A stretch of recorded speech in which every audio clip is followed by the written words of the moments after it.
Snehitre, would like to ask any question?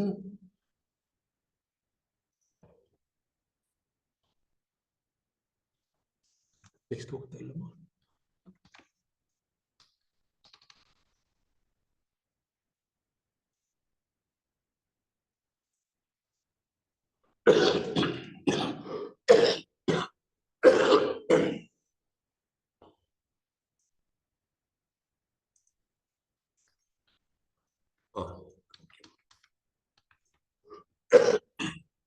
Okay, any question, please?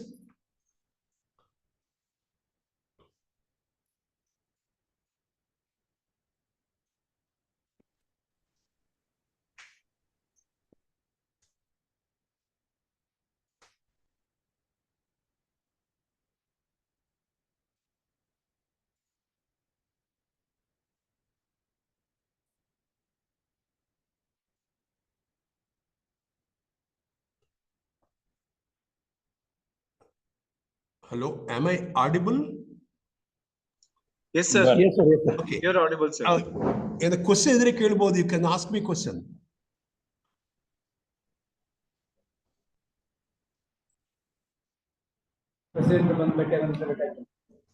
Yes, please.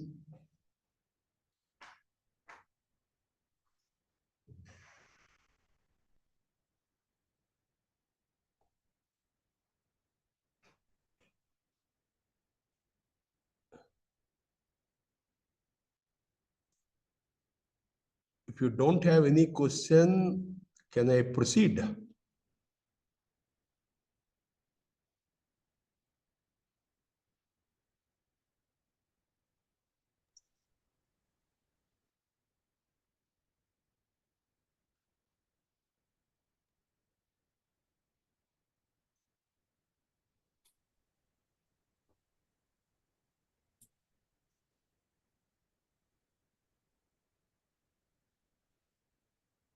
I hope there is no question. Can I proceed, please? Any one person can answer my question, please.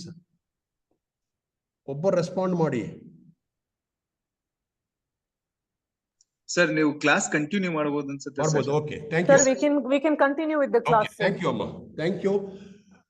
Friends, I have given you 3 approaches to counseling. One is directive type of counseling, counselor dominated, non-directive type of counseling, counselee dominated, and eclectic counseling, which means it is a combination of different theories put together and applied to one given case is called as eclectic.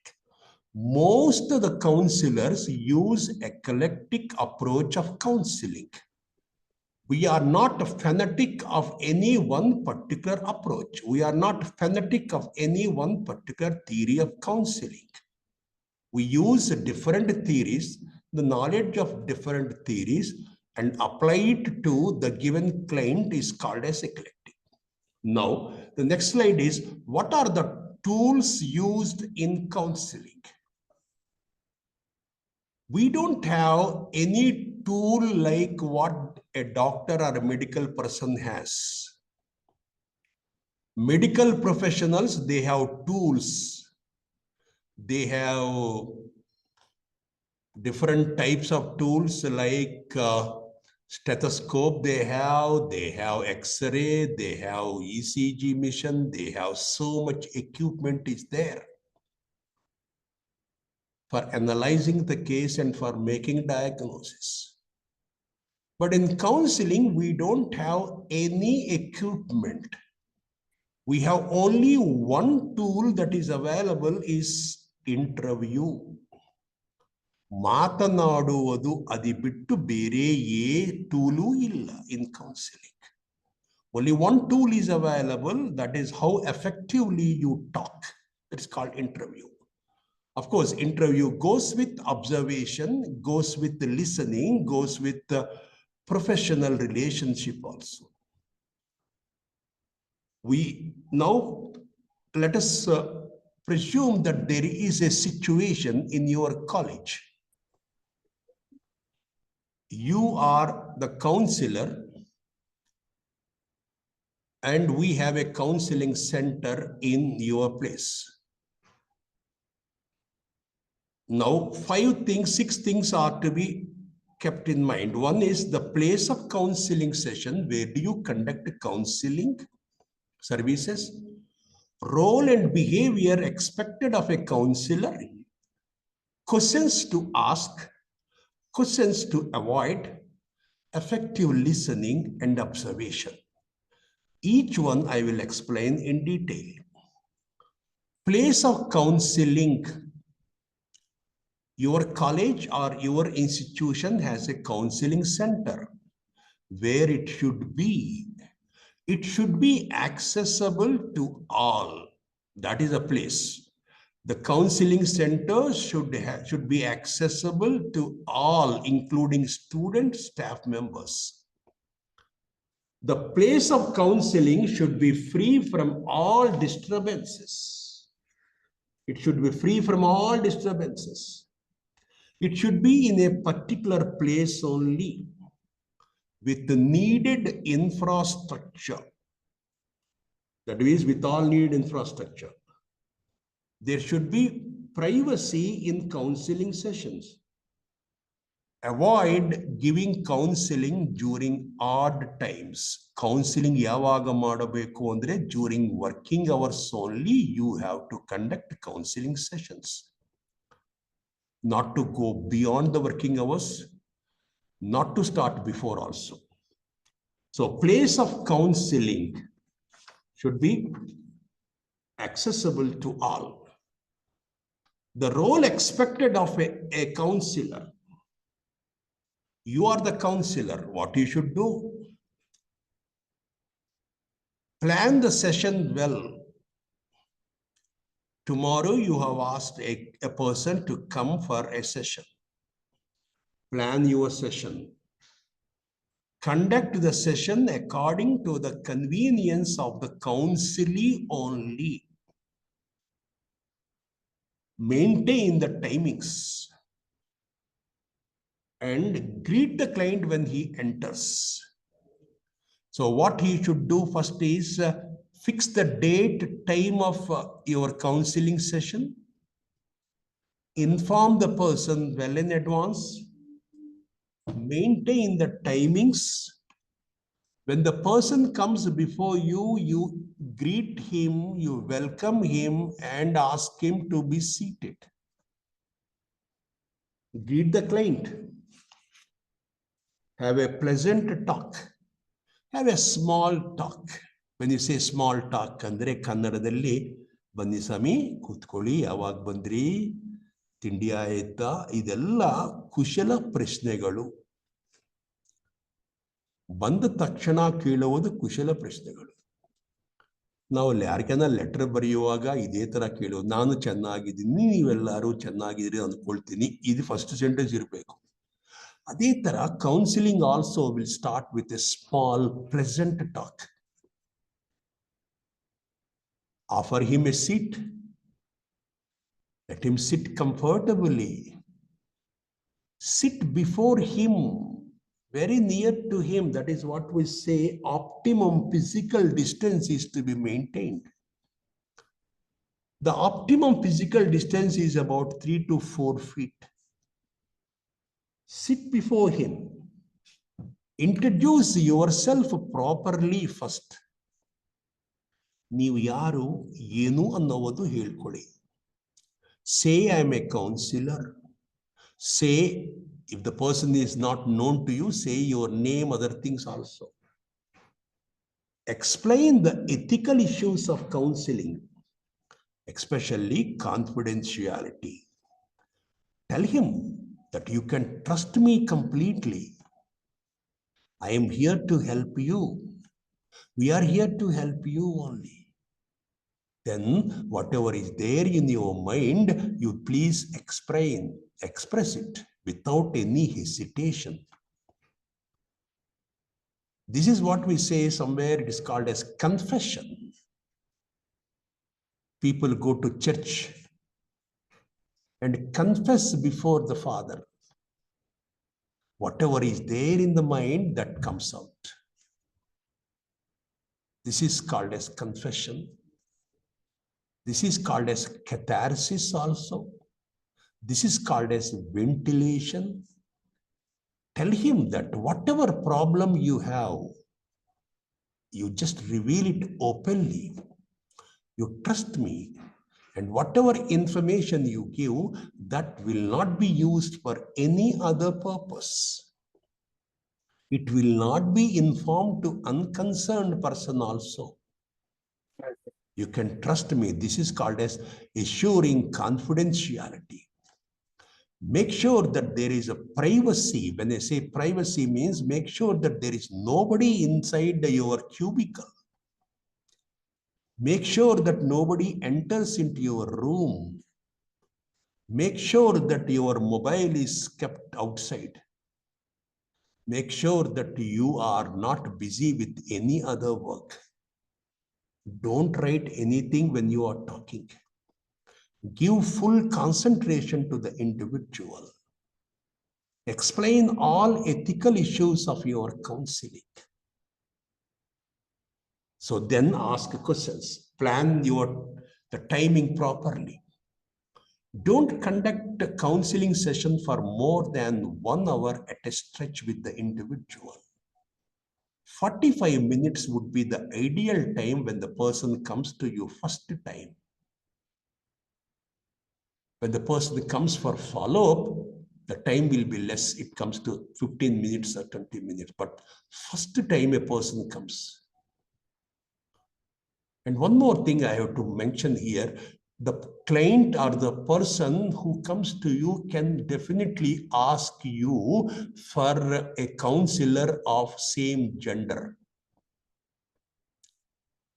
Obba hudigi bandre, hudigi will say, sir, nanage female counselor hatra matadbeku anukontini nanu. She has the right to say. You have to provide that arrangement if it is available. If a female counselor is available in your college, provide that facility immediately. So that is a choice of the person. The person can say, I want this type of person. If it is available, provide. Introduce yourself properly. Plan the time. And don't write anything in front of him. Look at him while talking.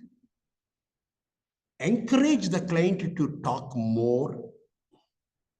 But remember, no client or no person will tell all his problems to you in the first session itself. People wants to know, the person wants to know what type of person you are. Are you trustworthy? So first attempt, people may not say everything, but over a period of time, they will explain everything. So don't exhibit any sign of exhaustion. Don't say that you are tired. As a counselor, you are not tired. Don't say that you are exhausted. Don't give that feelings to the person. Be very, very active. Listen to him properly. Don't give false promises. Observe the feelings and emotions of the client. What he says is important, but how does he say is more important. ಮಾತನಾಡುವುದು ವಿಷಯ ಮುಖ್ಯ, ಹೇಳುವ ರೀತಿ ಮುಖ್ಯ. ಹೇಳುವ ರೀತಿ ಅಂದರೆ ಮುಖದಲ್ಲಿರುವ ಭಾವನೆಗಳು. You want to study the facial expressions of people. Your tongue may tell lies, but not your face. Respect the personality of the client. If he is a student, call him by name. That is more important. Call him by name. Don't dominate the conversation. Allow the person to talk. Don't be argumentative also. But if you want to say a point, there is nothing wrong, but don't be argumentative. Give ample time to the person to respond to your questions. Don't accept any gifts. Follow dress code if it is prescribed. A doctor has to come in that uniform only, then only people respect him. Same way, if you have a dress code, follow that. Don't call the person over phone, especially in odd time. Don't make a note of the proceedings in front of the person, because he may believe, he may think that you are writing something about his personal life. You may show it to other persons, and hence he may not say things very, very clearly. So don't write anything in front of the person. Okay. This is the role and expected of a counselor. What he does mainly is through interview. Interview is a tool. What do you mean by interview? Interview means inter means between, view means understanding. Interview means the counselor understands the client understands the counselor. It is a mutual understanding. It's a mutual view of each other. Through interview, I know what type of person you are. Through interview, I understand your problem. Through interview, I understand the situation. Through interview, I understand your personality. Through interview, I analyze the problem. Through interview, I make a diagnosis. Through interview, I suggest a plan of action. So interview serves all purposes. In industry, you have interview at two levels. One is entry level, the second one is exit level also. Entry level interview is for job interview. And exit level interview is called as exit interview when the person leaves a job and goes. Even that time also we interview him. So interview is a conversation between two persons with a definite purpose. It is a conversation between two persons with a definite purpose. Both the persons know the purpose. I know the purpose of interview. You also know the purpose of interview. This is called as interview. Interview does not mean interrogation. Interrogation is what police people do. That is interrogation. That is not interview. Interview means a person enters into the mind of a comparative stranger is called interview. I enter into your mind and understand the situation. That's called as a good interview. So through interview, through conversation, I will be able to understand you well. But how to conduct an interview? How to start an interview? This is the problem for most of the counselors, how to make a starting. The starting may be a problem, initial stage. Those who are not very much experienced will have a problem in the initial stage. ಏನು ಮಾತಾಡಬೇಕು first? ಏನು ಮಾತಾಡಬೇಕು ಅನ್ನೋದು problem. The same is the problem for a teacher also. A newly recruited teacher, first time class ಗೆ ಹೋಗುವಾಗ, he prepares class for 2 hours and finally whatever he has prepared, everything is exhausted within 30 minutes. Next 30 minutes ಏನು ಮಾಡಬೇಕು ಅನ್ನೋದು. This is a problem with every counselor. But one can overcome this problem over a period of time. But one thing you have to understand, that there should not be a long silence between the counselor and the client. When they say long silence means I don't know what to talk and you don't know what to reply also. I look at you and you look at me. This type of long silence indicates that the counselor is ineffective. That situation should not come. Long silence is to be avoided. There should not be difficulty in starting a conversation.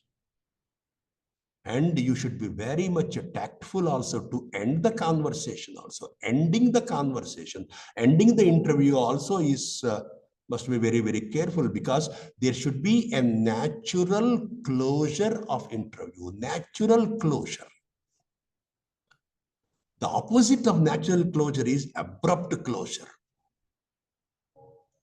ಸಂದರ್ಶನ ಮಾಡುವಾಗ ಕಡೆಯಲ್ಲಿ ಮುಕ್ತಾಯ ಮಾಡುವಾಗ ಸ್ವಾಭಾವಿಕ ಮುಕ್ತಾಯ ಇರಬೇಕಷ್ಟೇ ಬಿಟ್ಟು ದಿಢೀರಿನ ಮುಕ್ತಾಯ ಮಾಡಬಾರದು.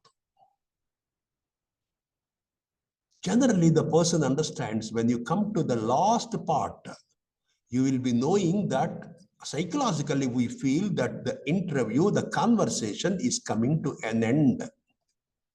It is almost like seeing old movies. ಹಳೆ ಮೂವಿ ಕಡೆಯದಲ್ಲಿ ನೋಡಿದ್ರೆ ಇನ್ನು 10 ನಿಮಿಷದಲ್ಲಿ ಮೂವಿ ಆಗ್ತಾ ಇರುವಾಗ ನಮಗೆ ಗೊತ್ತಾಗುತ್ತೆ ಮೂವಿ ಆಗ್ತಾ ಇದೆಯನ್ನೋದು. The same is the case here. A natural closure of interview is always good. At the end, you summarize what is that you have discussed. When you are summarizing the whole thing, that means the interview has come to an end. Okay. So there should be free flow of conversation between the two persons. Allow him to talk more and you talk less. Don't interrupt when he is talking. Don't deny whatever he says. Don't say the no. Don't contradict when the person is talking. Your approach should be non-judgmental in nature. Sometimes when the conversation turns into some intimate subject, when you're talking about very, very personal issues, sometimes something what has happened to the student, very, very delicate issue, when once you are talking about that issue, sometimes the student may cry. Allow him to cry. The student weeps. Allow him. Sometimes he is very angry. Allow him to exhibit his emotions. Only when they are extreme, only you have to stop it. Otherwise, it is one way of expressing one's emotions. It is verbalizing one's problems. The problems coming out from the chest. This is to be done. But when once you are talking about very intimate subject, when the emotions are more, stop the topic for the time being. Shift it to some other topic and bring the topic afterwards also. Okay, this is guidelines which you have to follow when you go for an interview, when you are conducting an interview. Call him by name. A pleasant approach. You need to have a smiling face. Don't look at the watch that the time is over. Questions you have to ask, the next one. What type of questions you have to ask? Because when you go for an interview, you have to ask questions only. Questions you ask, get the response also. The questions should be very, very simple. Very simple question, to the point, nicely worded, and with good language. ಒಳ್ಳೆ ಭಾಷೆ, ಒಳ್ಳೆ ಪದಗಳು, ಚಿಕ್ಕ ಪ್ರಶ್ನೆ. Ask only one question only at any given time. Don't combine 2-3 questions and ask one question as one question. If I ask you one question, what is your name? Where are you from? What are you doing right now? If I ask 3 questions at a time, you will answer only the third question only. The other first 2 questions will disappear. Ask only one question at any given time. Don't ask questions which are very, very difficult to answer. And don't ask questions which are very, very difficult to recall the past. Things happened long back. You cannot recollect those things. If I ask you a question, who was your classmate when you were studying 5th standard? When I ask you a question, tell me the name of your friends when you were in 5th standard. Very, very difficult to answer these questions. Don't ask these things. And that means don't test the memory power of the individual. Recollecting the past sometimes is difficult. Sometimes the past may be very, very painful also to explain. There should be coherence in questions. Don't jump from one topic to another topic. There should be a logical connection between the questions. The questions are arranged in a specific order. Your questions should always be open-ended question is always better. And not to ask closed-ended questions. Closed-ended question means the question itself, the question gives only specific answer, either yes or no, agree or disagree. Uta aita andre aitu agilla. Idi closed-ended question. Don't ask this question. Ask open question. Uta yen tindidri neevu? This is open-ended question. You can't say yes or no. So questions are open. Open-ended question means the person will think and answer rather than giving monotonous answers to the questions. And the questions are open-ended. And the questions are very less. And next point is questions to avoid.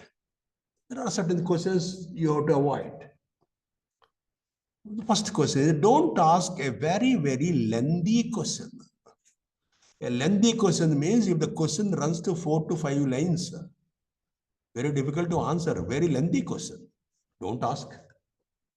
Leading questions. Leading question means the question itself makes you to give a specific answer. You have done the mistake. Is it so? That means immediately you say yes only. Out of confusion, you may say yes. It's called as a leading question. Leading question means I expect this answer only. Hence, I ask you question in that way only. Double questions. Closed-ended questions, avoid. Teasing type of questions. Teasing. Bullying type of questions. Tricky type of questions. Too personal questions. Presuming type of questions. Presuming type of questions. How many times you go to bar? That means you already presumed that he is a drunkard. This type of questions should not be asked. Don't presume and ask questions. Blunt questions. These questions are to be avoided in counseling sessions. Then effective listening. Listening is different from hearing. Hearing means something comes from this ear and goes through this ear. It will not go inside. You hear cinema songs only. The song will go from this side and it will go outside only. If it goes inside your mind, if it touches your mind, that is called listening. Listening is important than hearing. Listen with interest. Listen with interest. So talk less and listen more in counseling. Because God has given you only one tongue to talk less. God has given you 2 ears to listen more.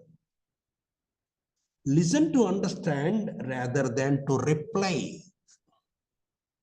Avoid signs of distraction. Do not interrupt when the other person is talking. Hold your temper. Listen with concern. Look at the person and talk. This is good listening. The next one is observation. What is that observation? When you are conducting an interview, always observe the body language of the person. Observation is a skill. We can observe the client from different points of view. His physical appearance, the way he dressed, his way of dressing, his way of combing hair, his style, the way he walks inside, the way he sits, The way he sits, if the person sits at the edge of the chair, that means the person is more anxious. The person who has high level of anxiety will not sit comfortably. Physical appearance, the level of energy, his facial expressions, the way he sits, how he reacts to you, negatively, positively, or neutrally. Everything put together is called as non-verbal communication. It is very hard to teach our bodies to lie.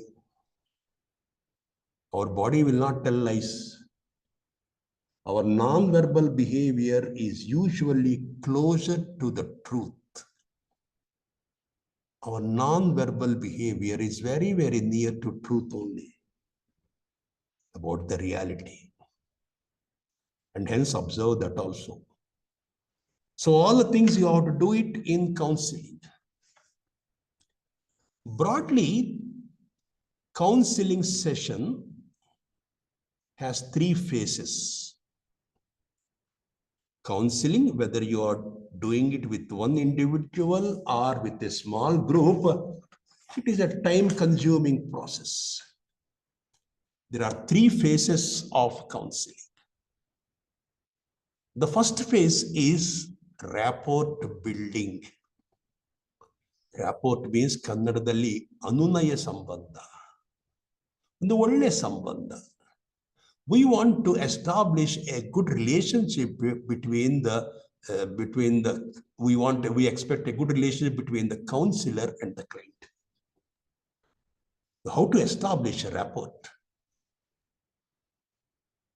How to establish means follow the rituals. Rituals means please come inside, kutkoli, have a small talk, conversation about the personal matters like have you taken your food?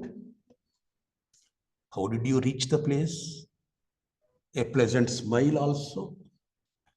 Next, listen to the feelings, concerns and problems. Accept the individual. Sit very near to him. Look at him while talking. Encourage him to talk more. Go ahead. Keep out your phone. Keep your phone aside. See that there is no noise. Paraphrase the feelings. If the person says something, paraphrasing means whatever he says, you are explaining back to him in your language. This is called as paraphrasing. This is called as rapport building, first stage of your counseling. Establishing good relationship, a mutual trust, a mutual belief. The second part is exploration. This consumes a long time. Going into the depth of the issues. Ask more questions. Encouraging the person to explore the problems very, very intensively. Questions to explore. Encourage the person to talk more. Identification of a probable problems. Through exploration, you are going into the depth and understanding the problem. The third stage is action planning. Searching for the cause, making decisions, and finally supporting the decision. So these are the 3 phases of counseling. First is rapport building. Second is exploration. And third is action planning. This is how you conduct counseling. There are certain unethical practices are there in counseling, which you should not do it. Unethical means issues which are not acceptable. The first unethical practice is client dumping. Client dumping means when the person has come to you for help, Leaving the person in the middle is called as client dumping. You have not completely helped him. The problem is not completely solved. In the middle, you say, sir, everything is over. Your problem is solved. So don't come to me again. This is the last session. Please go. Abruptly closing it. The person, the client knows that I have not received complete help from you. You are leaving me in the middle. This leaving the person incomplete or in the middle is called as client dumping. The person may say 3 reasons for that client dumping. One is the person says, the counselor says that goals have been achieved and hence you need not come back to me again. Or he may also say that your problem is very much complicated one. I will not be able to handle your problem. Go to another person, he would help you. Don't come back to me. One, saying that everything is over, get lost. Second is saying that you are not able to solve his problem, and hence you are referring him to another agency for help. And third one sometimes is making unreliable or unreasonable demands, changes, which are very, very difficult to fulfill. And hence you terminate the whole case at the end. Sometimes some teachers also do it. If they don't like the student, they say, tomorrow you bring 5 assignments and come. You are sure that he will not come back also. This is called as unreasonable demand. This is called client dumping. Client dumping means an unethical, unaccepted practice, which people do it and leaving the person in the middle, not able to continue further. This is harm you are doing it to the person. Second one is dual relationship. What is the dual relationship? Having 2 relationships with the client is called a dual relationship. More than 2 or 2 or more than 2. He comes to you with a problem. He is a client. That is one role. And there may be another role also. He may be your friend also.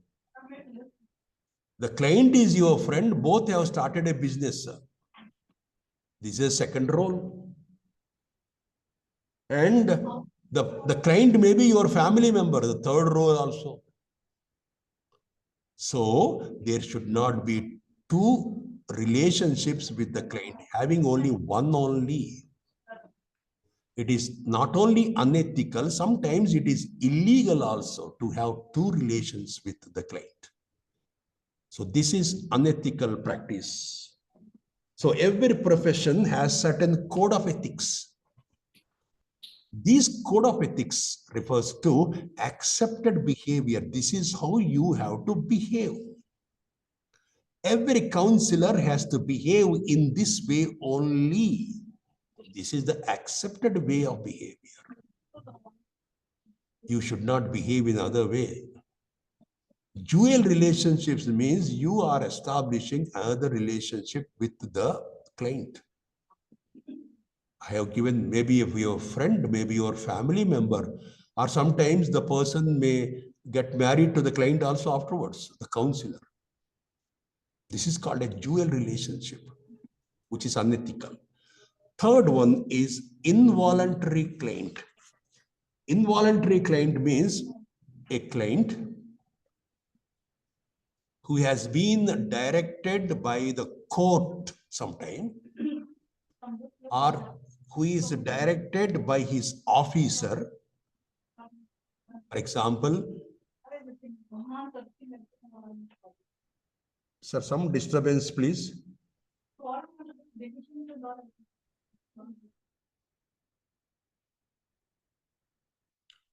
Okay. One madam was referring the case of alcoholism. I will give that illustration here. Involuntary client. Involuntary client, a person who is an alcoholic, his boss will say, you are given leave for 1 month.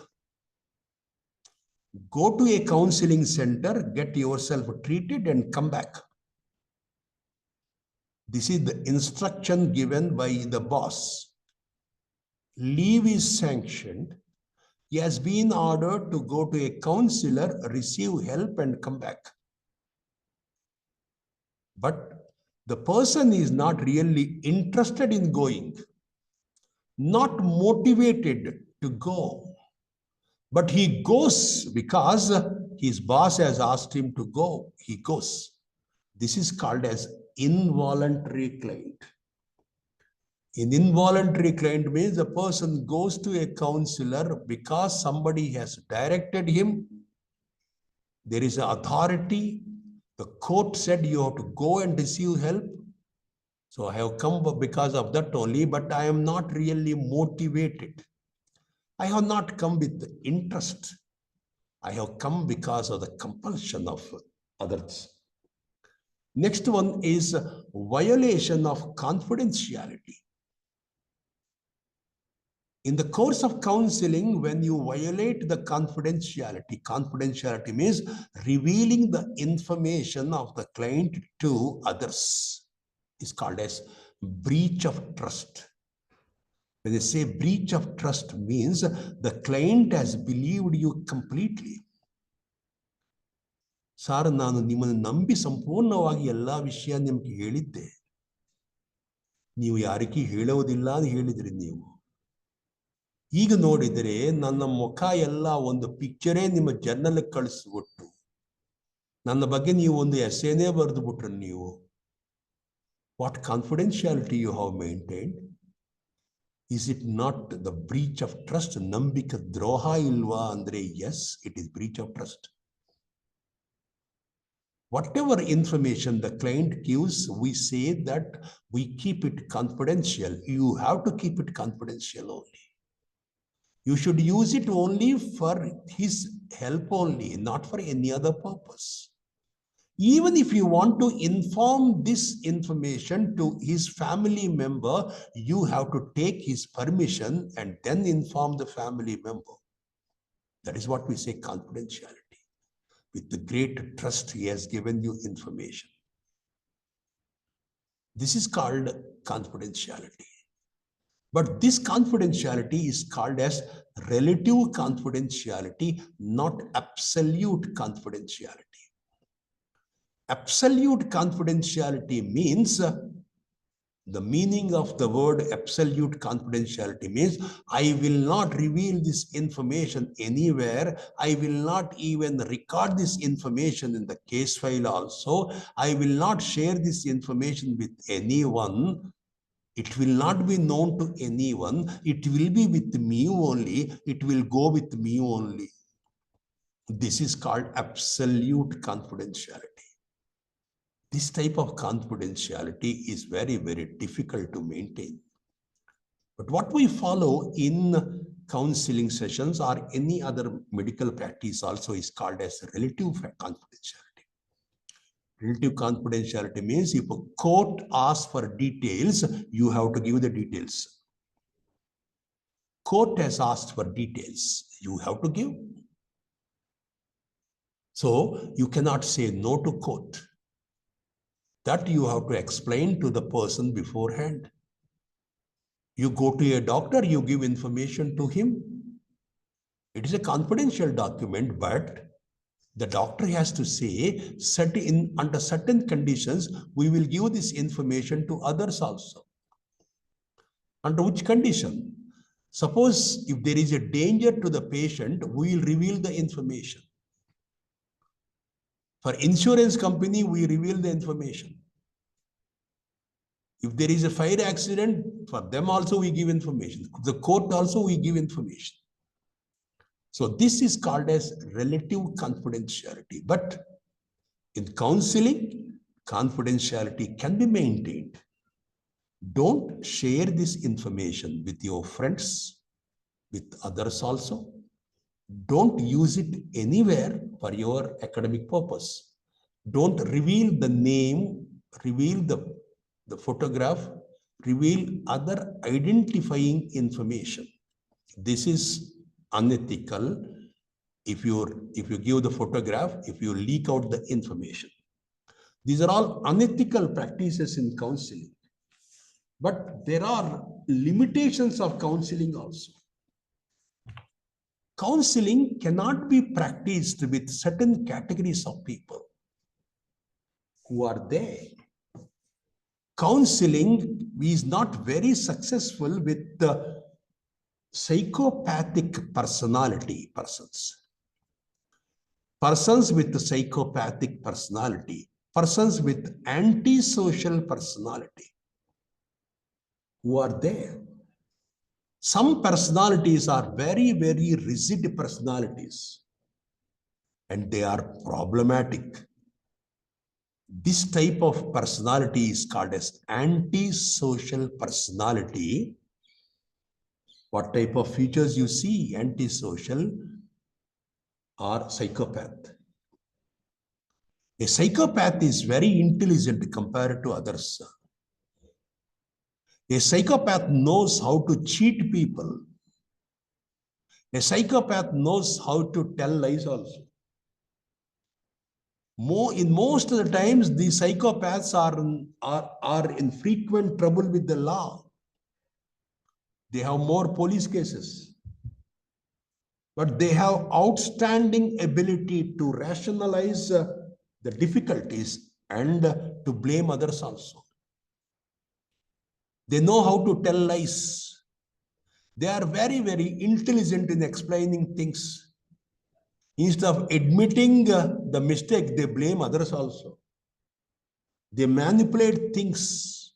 They are pathological liars. Pathological liars means telling lies without reason also. They are impulsive. Their behavior is impulsive. Impulsive means whatever that comes to your mind, we want it. If I see a sweet, I feel like eating. Whatever I see, I want to get it. This is what we say, impulsive, everything. Whatever they see, they want to get it. They don't follow the code of conduct. They don't follow the law. They lack responsibility. The person wants immediate gratification. Immediately, I want it. He is called as a psychopathic personality. These psychopathic personality persons are very, very intelligent. They are frequently in trouble with the law. Most of the time, they are behind bars also. Can we give counseling to this type of persons who are psychopaths?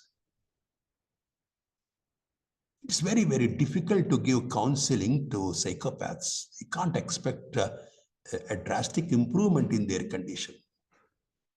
To some extent only it is helpful, but in most of the cases, it is not useful. Because the moment you start your counseling, they will start reverse counseling also. They will try to convince you at the end. At the end of the counseling, you feel that they are right and you are wrong also. It may also happen. So hence we say, counseling is not very effective with this type of persons. And counseling is not very effective with the intellectually disability person, intellectual disability, persons with intellectual disability. ಹಳೆ ಕಾಲದಲ್ಲಿ we were calling them as mentally retarded, ಬುದ್ಧಿಮಾನ್ಯ ವ್ಯಕ್ತಿಗಳು. Intellectual disability means impairment of intellectual functioning is found. Intellectual functioning is impaired. Mostly present from birth. ಹುಟ್ಟಿದ್ರಿಂದ ಬರುವುದು. ಆ ಚಿಕ್ಕ ವಯಸ್ಸಲ್ಲೇ ಶುರು ಆಗೋದು. It is lifelong ಅನ್ನೋದು ನಾವು ಅರ್ಥ ಮಾಡ್ಕೋಬೇಕು. It is lifelong. And it is based on the IQ of the individual. We can calculate IQ means the mental age divided by chronological age into 100. On the basis of test score, you get the mental age, then use a formula, you get the IQ score also. On the basis of IQ, we can say whether the person is intelligent or not. If you say that 100 is the mean score, 70 and less IQ score is considered to be intellectually disabled, a score of 70 and less than 70.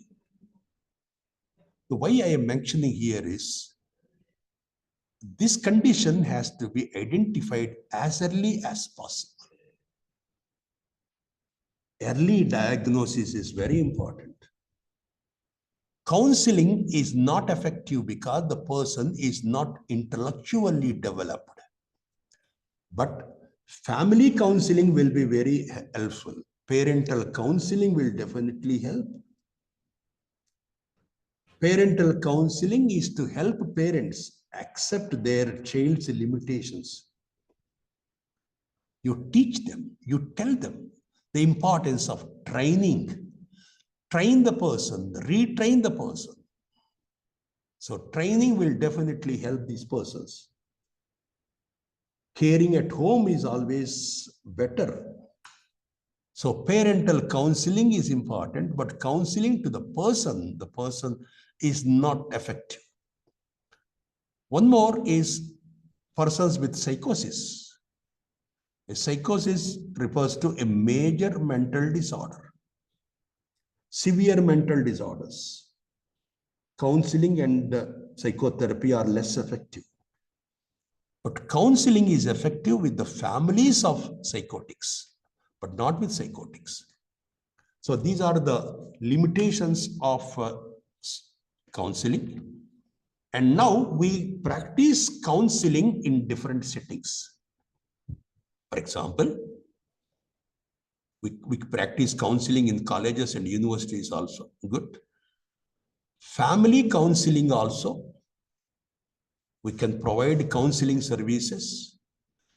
Our main goal is, it is concerned with aiding families to secure and maintain a normal, healthy existence. This is family counseling. We want a strong family, a healthy family. The goal is to improve the functioning of the family as one unit. This is family counseling. Here I have to just make a mention of one syndrome called as empty nest syndrome. ಕನ್ನಡದಲ್ಲಿ empty nest ಅಂದ್ರೆ ಹಕ್ಕಿಗೂಡು ಖಾಲಿಯಾಗಿದೆ అని ಅರ್ಥ. There are stages of family. ಮೊದಲನೇ stage ಅಲ್ಲಿ ಒಬ್ಬ ಹೆಣ್ಣು ಗಂಡು ಇಬ್ಬರು ಮದುವೆ ಮುಖಾಂತರ they start a family. This is the starting point of the family. ಆಮೇಲೆ they have children. Children go to school. ದೊಡ್ಡವರಾದರು. Children, they finally completed their education. They got married. They have moved out of the house. Again, only 2 persons are left out. This is called as empty nest. The feeling of loneliness. This loneliness is more for the mother than the father. ಮಕ್ಕಳು ಬಂದರು, ಮದುವೆ ಆಗಿದೆ, ಕೆಲಸ ಸಿಕ್ಕಿದೆ, ಅವರ ದಾರಿ ಅವರು ಹೋಗಿದ್ದರು. ಅವರು ಈಗೇನು ನಾವಿಬ್ಬರೇ ಇದ್ದೀವಿ. The family started with us only. ಈಗಲೂ ನಾವು ಇಬ್ಬರೇ. ನಡುವದಲ್ಲಿ ಮಕ್ಕಳು ಬಂದರು ಹೋಗಿದ್ರು ಅರ್ಥ. Feeling more loneliness. Yes, sir. Sir ಈ ಪಾರ್ಟ್ ಸ್ವಲ್ಪ ನಮಗೆ ಬಹಳ ಸೈಕಾಲಜಿಕಲಿ ಬಹಳ ಎಮೋಷನಲ್ ಫೀಲ್ ಆಯ್ತು ಸರ್. ಇದು this is what you said word. Father feel more loneliness compared to mother. Is absolutely right. Because the attachment with the mother is much more than father. Exactly, sir. ಈಗ ನಾವಿಬ್ಬರೇ ಇದ್ದೀವಿ. ನಾವು ನಡುವದಲ್ಲಿ ಮಕ್ಕಳು ಬಂದರು, ಅವರ ದಾರಿಯಲ್ಲಿ ಅವರು ಹೋಗಿದ್ರು. ಅವರು that's called as feeling loneliness. This is called as empty nest. What happens after some time? After some time, one person will go. After some more time, the other person also will go. The whole family is closed now. The family is over. Shall I quote one, sir? Shall I quote my own example, sir, for this? But can you make it at the end only? Let me complete my portion first. I will give you time at the end. May I know your good name? Dr. Murugesh, sir. Murugesh. Okay, I will call you again. Okay, this is called as empty nest syndrome.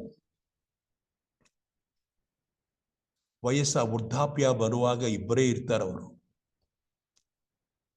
The problem for the male is much more than the problem of the female. Retire ಆದ ಮೇಲೆ problem will start for the male person. ಏನ್ ಮಾಡಬೇಕೋ ಗೊತ್ತಿಲ್ಲ. A female will be busy with other household activities. ಮೇಲ್ ಅವರಿಗೆ ಅದೇ ಗೊತ್ತಿಲ್ಲ. ಅದರಿಂದ ವೃದ್ಧಾಪ್ಯ ಅನ್ನೋದು it is more problematic for the men than women. That's the reason they go for morning walk and evening walk also. Vurdhapya. So family counseling, again, when they say family counseling means we want a healthy family. That's what at the end I say. You may be having some problems, some property disputes may be there, interpersonal problems may be there, but at the end of the day, we say that we want a healthy family, we want a strong family. India is very proud of saying that we have a strong family network, which we don't have anywhere in the world. We are very strong from that point of view. A strong family is important. So family counseling means we want a strong family. Marriage counseling means we want marriage to continue. ಗಂಡ ಹೆಂಡತಿ ಸಮಸ್ಯೆಗಳು ಬರಬಹುದು, ಆದರೆ ಇಬ್ಬರು ಸಮಸ್ಯೆಗಳು ಪರಿಷ್ಕಾರ ಮಾಡಿಕೊಂಡು ಒಟ್ಟಿಗೆ ಇರುವುದು ಮಕ್ಕಳಿಗೆ ಒಳ್ಳೆಯದು, ಅವರಿಗೆ ಒಳ್ಳೆಯದು. So counselors will never advise divorce. We always try to bring both the partners together. We want the problems to be resolved. So marriage counseling refers to treatment of the couple who have difficulties in getting along with each other. ಇಬ್ಬರಿಗೆ problem ಬರ್ಬೋದು, ಆದರೆ ಸಮಸ್ಯೆ ಪರಿಷ್ಕಾರ ಮಾಡಿಕೊಂಡು ಇಬ್ಬರು ಒಟ್ಟಿಗೆ ಇರಬಹುದು. Arriving at one solution for the problems that satisfies the needs of both the partners. This is important in marriage. Then we have HIV testing and counseling. There are counselors in HIV testing also, HIV clinics. Client receives a face-to-face counseling before he has pre-test counseling. So pre-test counseling is given. Now, what is this pre-test counseling? Before a test is administered, counseling is given to the individual. But one thing is very, very clear. You cannot force an individual to have the test. ನಾವು ಬಲವಂತವಾಗಿ test ಕೊಡುವುದಕ್ಕಾಗುವುದೇ ಇಲ್ಲ. You have to educate him, convince him, tell him to receive the testing. This is called as pre-test counseling. Counseling that is given before the test, whether he has HIV positive or not. Now the result has come. The person is positive. Then the counseling is different. The test result is negative. The counseling is different. This is called as post-test counseling. So the counselor gives pre-test counseling and post-test counseling. Pre-test counseling means before the test is administered, counseling is given to them. Psychologically, you prepare him to undergo the test. ಬರ್ಲಿ A test result ಏನು ಬಂದರೂ ಪರವಾಗಿಲ್ಲ ಅನ್ನೋ ಒಂದು ಧೈರ್ಯ ಬರೋ ರೀತಿಯಲ್ಲಿ ತಯಾರು ಮಾಡೋದು. When once the result comes, the counseling continues. Crisis intervention. When the person is in crisis, crisis means an unexpected incident, unexpected, unanticipated incident. It may be negative, it may be positive also. Failure in the examination when you are expecting a rank, failure in the business, failure in the love affair. These are all crises, unexpected, unanticipated, unbearable problems. But one thing you have to understand, crisis need not be negative, it can be positive also. A marriage may be a crisis to the individual. That means a person is not psychologically ready. Psychologically, he is not able to cope up. This is called as crisis. A person who thinks of ending his life, suicidal attempt, is a crisis. Please understand, every suicidal attempt is a cry for help. When nobody comes forward, when no help is available, the person thinks of ending his life. He requires a helping hand. This is called as crisis intervention. I am there with you. Don't think that you are alone. Don't think that this is the end. Life is more important. You have to live and win the game. Right? This is called as a person is given confidence. Life is more important. A person who thinks of ending his life, he should be admitted to the hospital first. Hospital. See that complete care is given to him. See that there is a light burning all the time in the room. See that somebody is always be with him only. See there is no bolt for the toilet inside. The person who thinks of committing suicide will always wait for an opportunity. You need somebody to be with him. Give him confidence. Give him, console him. Tell him that life is to live. The problem he has is very, very small problem which can be solved very easily. Confidence to him. This is what we say crisis intervention. When the crisis comes, you don't know what to do. The mind doesn't work.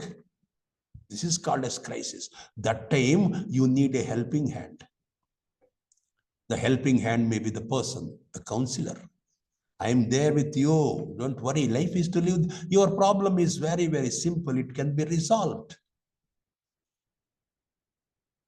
And you give him that type of counseling because that is important at that stage. Not to blame him, not to say that he is wrong.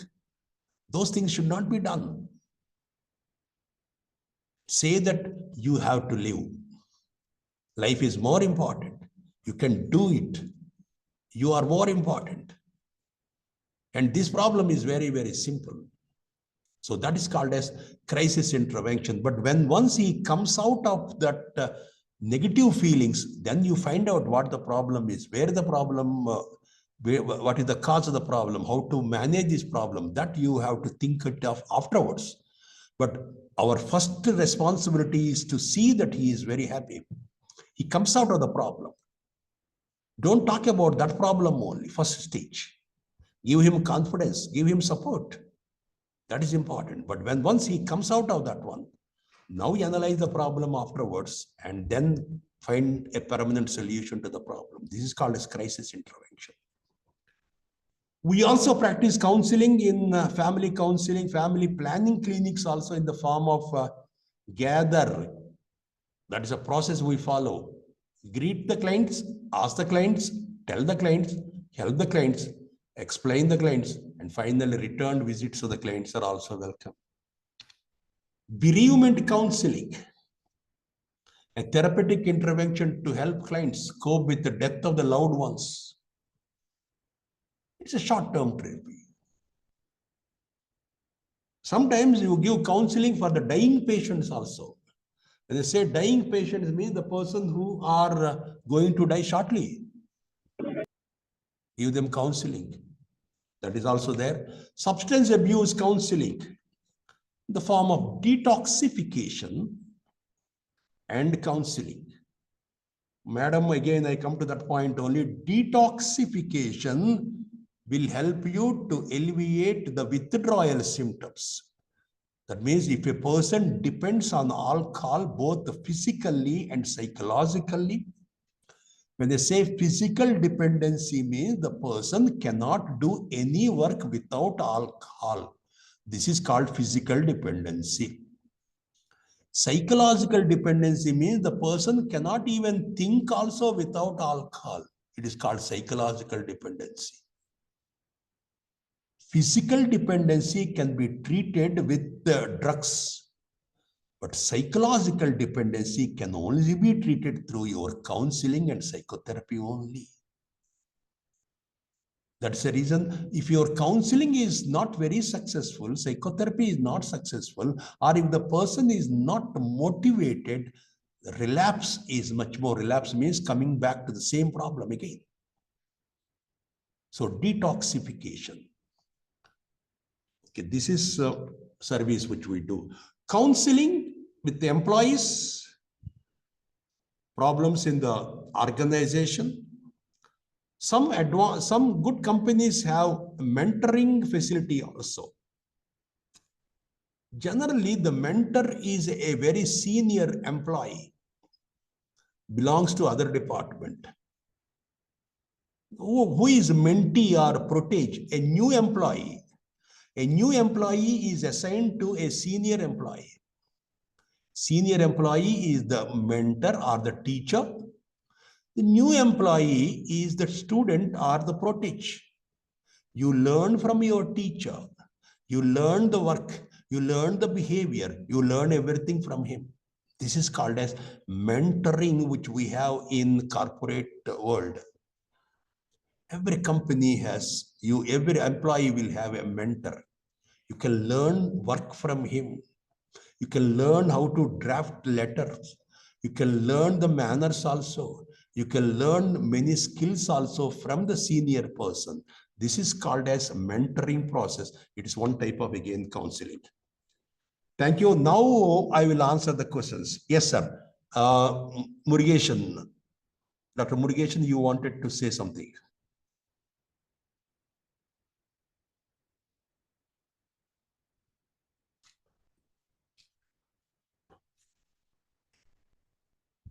Am I audible to you, sir? Dr. Murugesan?